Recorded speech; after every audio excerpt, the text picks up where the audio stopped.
안녕하세요.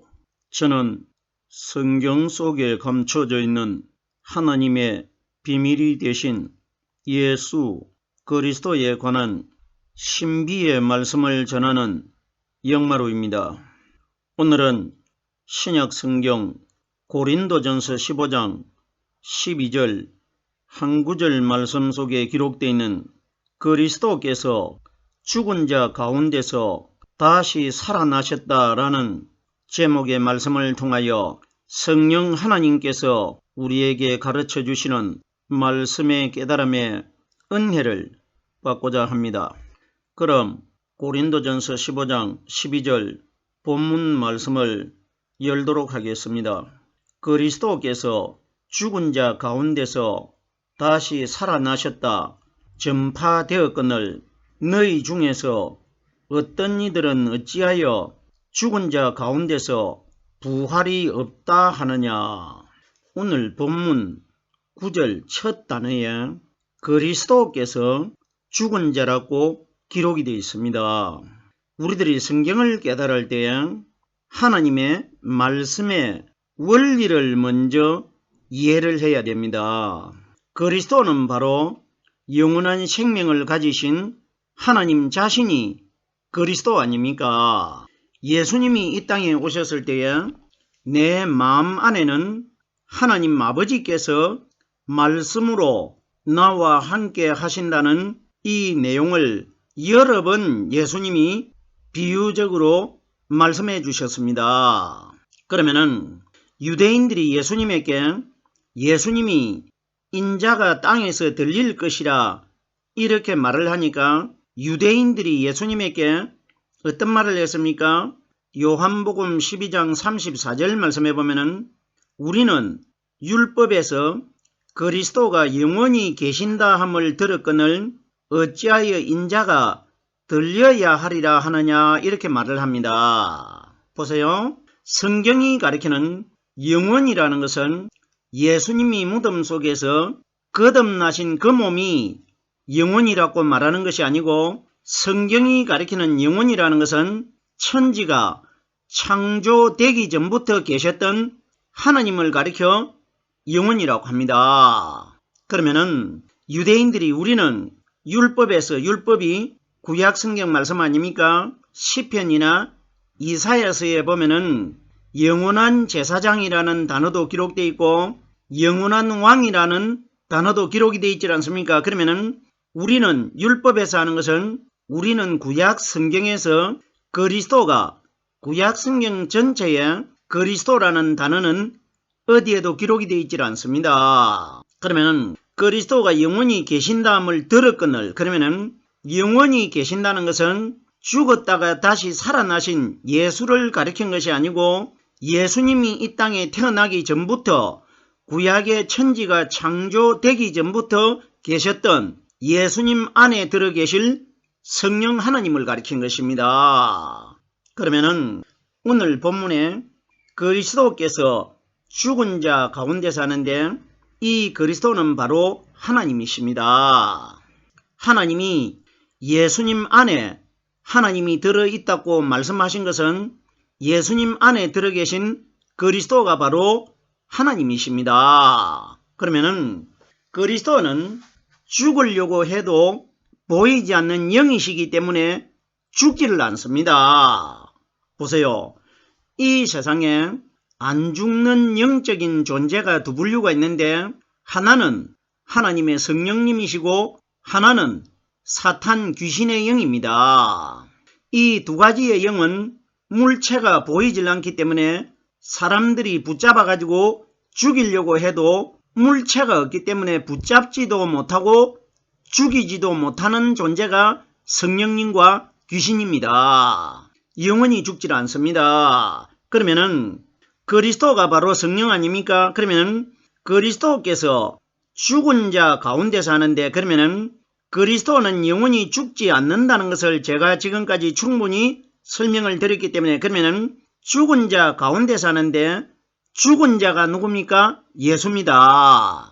무슨 소린지 깨달아지셔야 됩니다. 이러기 때문에 마태복음 1장에 보면은 예수님이 태어나는 42대 족보가 기록되어 있는데 마태복음 1장 16절 말씀해 보면은 마리아에게서 그리스도라 칭하는 예수가 나시니라. 자 보세요.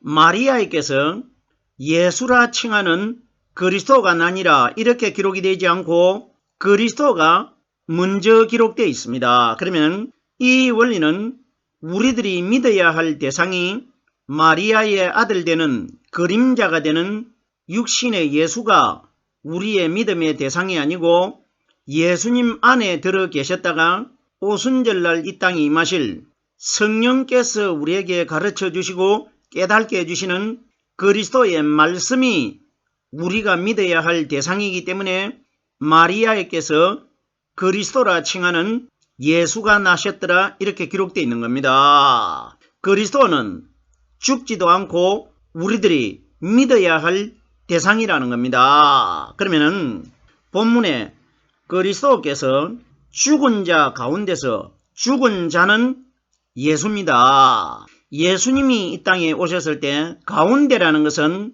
우리 사람 마음 중심을 가운데라고 합니다. 그러면 예수님께서 이 땅에 오셨을 때에 내 마음 중심에 내 마음 가운데 하나님 아버지의 성령의 말씀이 내 마음 가운데 들어있다. 비유적으로 여러 번 말씀하셨지 않습니까? 그러면 죽은 자는 그림자가 되는 마리아의 아들이었고 그 가운데 계시는 영원히 죽지 않는 분은 예수님 마음 안에 들어 계시는 성령 하나님의 말씀을 가리킨 것입니다. 보세요. 그리스도께서 죽은 자 가운데서 그리스도는 영원히 죽지 않는 하나님이시기 때문에 죽어있는 예수님 마음 가운데 이미 들어 계셨지 않습니까? 이 원리인 것이지 그리스도가 죽었다가 살아났다 생각을 해보세요. 그리스도는 영입니다. 영이 어떻게 죽습니까?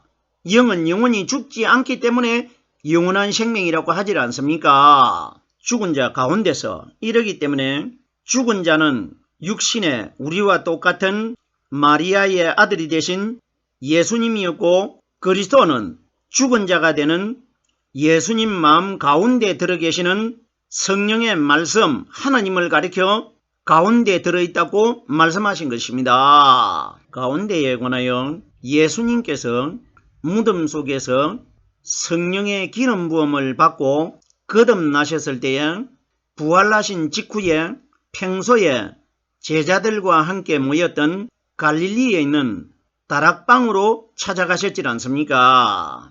제자들이 유대인들이 두려워가지고 그 집에서 문을 다 걸어 잠그고 방 안에 제자들이 모여 있었지 않습니까? 문을 다 걸어 잠궈 놨는데 부활하신 예수 그리스도께서 제자들이 있는 그 방에 나타나셨습니다. 나타나셨는데 성경의 말씀이 어떻게 기록이 되어 있느냐?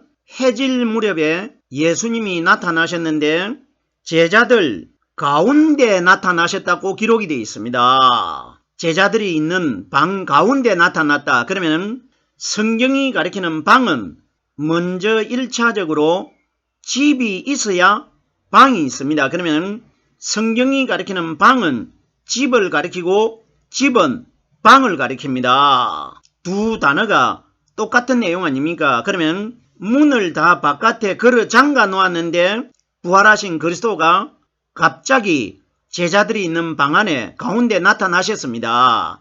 이건 무슨 이야기냐?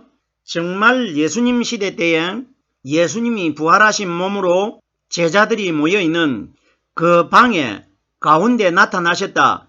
이런 것은 우리에게는 하나도 중요한 것이 아닙니다.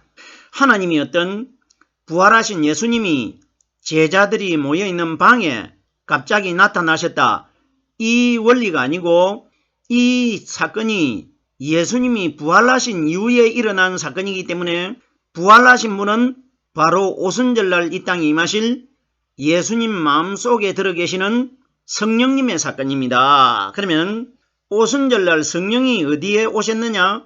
제자들이 문을 걸어 잠그고 모여 있었던 마가 요한의 다락방에 오십니다. 그러면 부활하신 이후에 예수님이 나타나신 그 장소에 오순절날 성령이 오시기 때문에 오순절 성령은 영이시기 때문에 사람의 눈에 보이질 않기 때문에 보이는 예수님이 보이지 않는 성령님이 이렇게 오실 것이라는 것을 미리 보여준 사건입니다.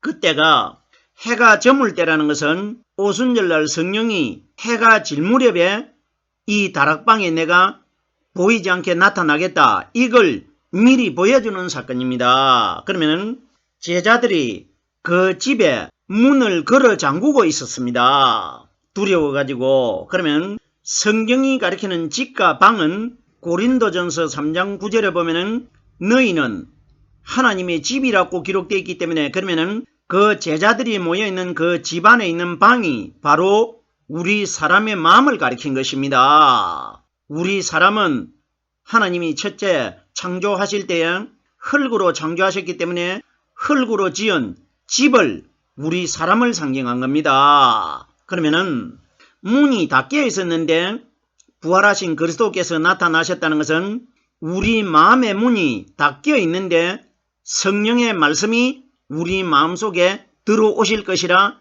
이 원리가 기록된 겁니다. 보세요. 제자들이 모여있는 방에 예수님이 나타나셨다는 것은 예수님께서 제자들에게 내가 날짜를 너희에게 공개를 할 수가 없지만은 오순절날 내가 보이지 않는 영으로 이 방에 말씀으로 내려올 테니까 너희는 이 방에서 내 성령을 받도록 기다려라 이렇게 말씀했지 않습니까? 누가복음 24장 49절에 이 말씀이 기록이 되어 있지 않습니까? 그러면은 오순절날 성령이 해가 줄 무렵에 우리의 마음의 문이 닫혀 있는데 성령의 말씀이 제자들 마음집에 말씀이 일방적으로 들어오실 것이라 이걸 미리 보여준 겁니다. 그러면은 예수님이 제자들이 있는 방 안에 가운데 나타나셨다는 것은 오순절날 이 땅에 임하신 성령의 말씀은 우리 마음 중심 안에 들어오실 것이라 이걸 미리 보여준 겁니다. 그러면은 오늘 본문 말씀에 죽은 자 가운데서 하는 것은 죽은 자는 성령을 담아 가지고 있는 마리아의 아들 대신 예수가 죽은 자이고 그 가운데 들어 계시는 분은 영원히 죽지 않는 성령 하나님의 말씀을 가운데라고 합니다. 이러기 때문에 지나간 시간을 통해서도 여러 번 설명을 드렸는데 요한복음 1장 14절 말씀해 보면은 말씀이 육신이 되어 우리 가운데 거하시며 무슨 이야기입니까? 예수님 마음 가운데 들어 계시던 성령의 말씀이 오순절날 이 땅에 오셔가지고 우리들의 마음 가운데 들어오실 것이라 이걸 죽은 자 가운데서 그러면 예수가 죽었다고 해서 죽은 것이 아니라 예수는 육신의 몸은 아담의 죄를 가진 몸으로 태어나셨기 때문에 이미 죽은 몸입니다. 그러면은 죽은 예수님 가운데 영원히 죽지 않는 성령 하나님이 들어 계셨지 않습니까? 그럼 예수가 죽지도 않았는데 이 사람은 예수가 왜 태어날 때부터 죽었다고 하느냐? 아담에게 하나님이 네가 선악을 알게 하는 나무의 실과를 먹는 날에는 정녕 죽으리라 반드시 죽는다고 했는데 아담이 하나님의 말씀의 법을 어기고 그 열매를 먹었기 때문에 아담 이후로 태어나는 사람들은 다 영적으로 죽어 있는 겁니다.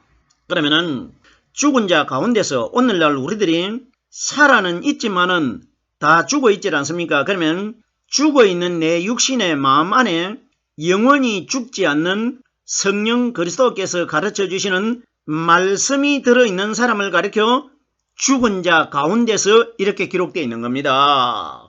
내 육신은 아담의 죄로 인해 가지고 이 세상에 살아는 있지만은 상징적으로 반드시 죽기 때문에 죽은 자가 맞고 가운데서 다시 살아나셨다는 것은 그러나 내 가운데 들어있는 성령이 가르쳐 주시는 영적인 말씀은 영원히 죽지 않는 분 아닙니까? 이걸 가리켜 죽은 자 가운데서 다시 살아나셨다 이렇게 기록이 되어 있는 겁니다. 다시라는 것은 다시 원래의 몸으로 회복되는 것을 다시라고 합니다. 그러면 우리들이 언제 원래의 몸 아담이 처음에 만들어졌을 때는 죄가 하나도 없는 하나님의 신령한 몸으로 만들어졌지 않습니까? 그러면 다시 살아났다는 것은 내가 마지막 심판날 예수님 마음 안에 들어 계셨던 오순절날 이 땅에 임하신 영원한 생명이 되신 성령의 말씀이 들어있는 사람들이 마지막 날 다시 살아난다는 것은 무덤 안에 죽어서 썩어있는 장사된 죄를 가진 육신의 몸이 다시 살아나는 것이 아니고 내 마음 안에 들어 계셨던 성령의 말씀이 영적인 하나님의 몸으로 사람으로 거듭나게 될 것이라 이것이 기록된 것입니다. 생각을 해보세요. 아담의 후손으로 태어난 죄를 가지고 있는 우리의 육신의 몸은 결단코 하나님이 다시 살려내는 것 아닙니다. 생각을 해보세요. 그러면은 에덴 동산에서 아담과 하와를 하나님이 잠들게 해가지고 죽게 해가지고 거기서 살아나면은 죄가 없는 몸이 된다면은 왜 아담과 하와를 세상으로 쫓아내겠습니까? 그 에덴 동산에서 죽였다가 다시 살아나면은 죄가 없어질 것 같으면은 죽였다가 살려내면 되는 것 아닙니까?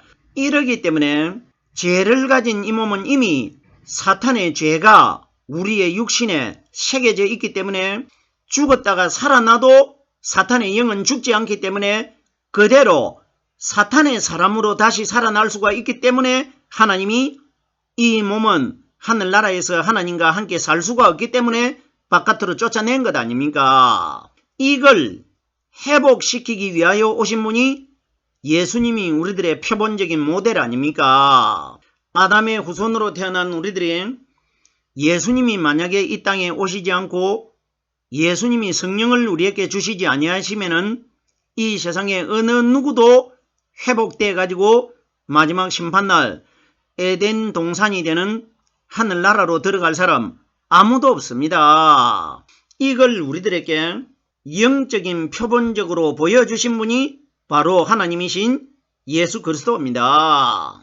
다시 살아나셨다 하는데 다시 살아난 것에 관하여 고린도전서 15장 16절 말씀해 보면은 만일 죽은 자가 다시 사는 것이 없으면 그리스도도 다시 사신 것이 없었을 것이요 이렇게 기록되어 있습니다. 그러면 그리스도께서 다시 사셨다는 것은 예수가 다시 살아난 것이 아니고 누구라고 기록되어 있습니까?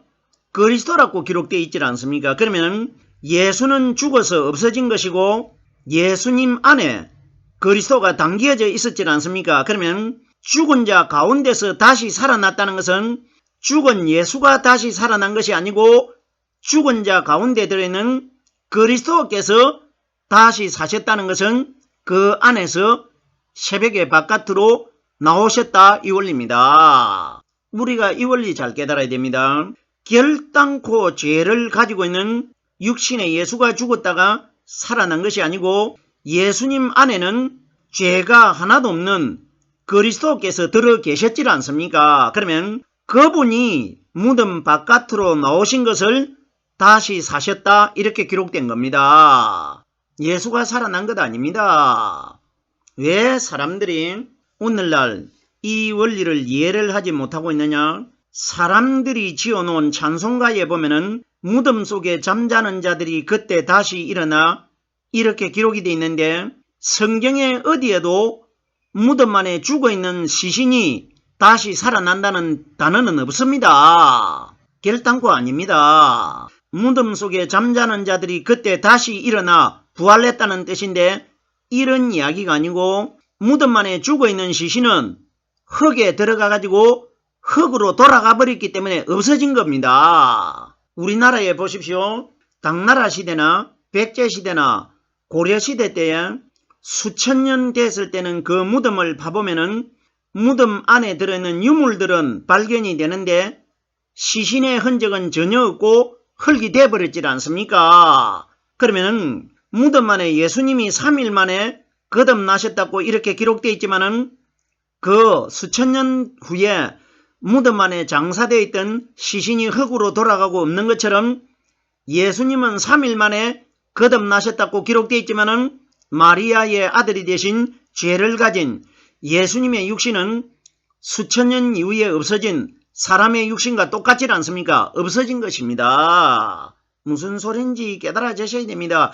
그러면 죽은 자 가운데서 다시 사셨다는 것은 상징적으로 예수님 안에 들어있는 성령이 다시 사셨다 이렇게 기록되어 있는데, 성령은 죽고 다시 살아나는 분이 아닙니다. 무슨 소린지 깨달아지셔야 됩니다. 계속해서 보십시오. 다시 사신 것에 관하여 고린도전서 15장 17절 말씀해 보면은, 그리스도께서 다시 사신 것이 없으면 너희의 믿음도 헛되고 너희는 여전히 죄 가운데 있을 것이요 이렇게 기록되어 있습니다. 보십시오. 죽어있는 예수님 안에 들어있는 성령이 오순절날 이 땅에 오시지 않았더라면 성령이 바로 믿음 아닙니까? 그러면 너희의 믿음이 헛된다는 것은 죽어있는 예수가 우리의 믿음이 아니고 예수님 안에 들어있는 성령이 오셨기 때문에 그 성령이 우리에게 믿음이 된다는 겁니다. 예수는 믿음 아닙니다. 보세요. 우리나라에 복음이 들어온 지가 140년 가까이가 되는데 140년 동안 사람들이 죽은 예수님을 우리의 구원자로 가르쳤고 죽은 예수님이 우리의 죄를 사한다고 가르쳤기 때문에 여기에서 빠져나오기가 굉장히 어려운 겁니다. 죽은 예수님은 그림자입니다. 우리와 똑같은 사람입니다. 이러기 때문에 예수님 안에 들어 계시다가 오순절날 이 땅에 임하신 성령께서 우리에게 가르쳐 주시고 깨닫게 해주시는 이 말씀이 우리를 구원시키는 것입니다. 다시 살아나셨다, 전파되었건을 보세요. 죽은 자를 전파시킨 것이 아니고 다시 살아나신 분이 누굽니까? 죽은 예수님 안에서 나오신 성령님이십니다. 그러면 우리들이 누가 내 속에 들어와야 복음이 전파가 되느냐? 죽은 예수가 내 마음 안에 믿음으로 들어있으면 복음이 될 수가 없고, 내 마음 안에 죽은 예수님 가운데 들어 계셨다가 오순절날 이 땅에 임하신 성령이 내 마음 가운데 들어오셔야 이 말씀이 복음이 되고 전파된다는 것입니다. 보세요. 다시 살아나신 분을 전파하였거늘 이렇게 기록이 되어 있지 않습니까? 죽은 예수는 생명이 없기 때문에 복음이 될 수가 없는 겁니다. 계속해서 다음 단어를 보겠습니다. 너희 중에서 어떤 이들은, 너희 중이라는 것은 오늘날 현재 이 땅에서 하나님을 믿고 있는 우리 신앙인들 전체를 너희라고 합니다. 그러면 너희 중에서 어찌하여 죽은 자 가운데서 부활이 없다 하느냐? 오늘날 이 땅에 하나님을 믿는 신앙인들 중에 죽은 자 가운데서 부활이 없다고 말하는 사람은 별로 없습니다. 그러면 어떤 사람이 이 사두개인들과 똑같이 죽은 자 가운데서 부활이 없다고 하는 믿음을 가지고 있느냐? 이 땅에서 무덤 안에 죽어있는 예수를 믿고 있는 사람들이 사두개인들처럼 부활이 없다고 말하는 사람들입니다. 왜? 아직까지 부활하지 않고 무덤 안에 장사되어 있는 마리아의 아들이 되는 우리들과 똑같은 죄 있는 모양으로 태어나신 육신의 예수를 믿음으로 믿고 있는 사람들이 너희 중에 어떤 이들은 죽은 자 가운데서 부활이 없다 하느냐? 왜? 아직까지 부활하지도 않은 생명이 끊어져 가지고 육신이 부패되어 가지고 죽어 있는 예수를 믿음으로 믿고 있는 사람들이 사두개인들처럼 부활이 없다 하는 믿음을 가지고 있는 겁니다. 보세요. 정말 예수님이 이 땅에 오셨을 때에 사두개인들이라는 어떤 무리가 있었느냐 없었느냐 이런 것은 우리에게 중요한 것 아닙니다. 사두개인이라는 어떤 무리의 단체가 있었느냐 없었느냐 이것이 중요한 것이 아니고, 말씀은 오늘날 현재 우리들 기준으로 기록되어 있는 겁니다. 그러면 현재 이 땅에 살아있는 우리들에게 말씀하신 것입니다. 그러면 너희 중에서 어떤 이들은 어찌하여 죽은 자 가운데서 부활이 없다 하느냐? 죽어있는 예수를 믿고 있는 사람들이 부활이 없다 하는 사두개인들과 똑같지 않습니까? 이걸 우리에게 하나님이 말씀해 주시고 있는 것입니다. 오늘 제가 고린도전서 15장 12절 한 구절 말씀을 깨달아 보았습니다.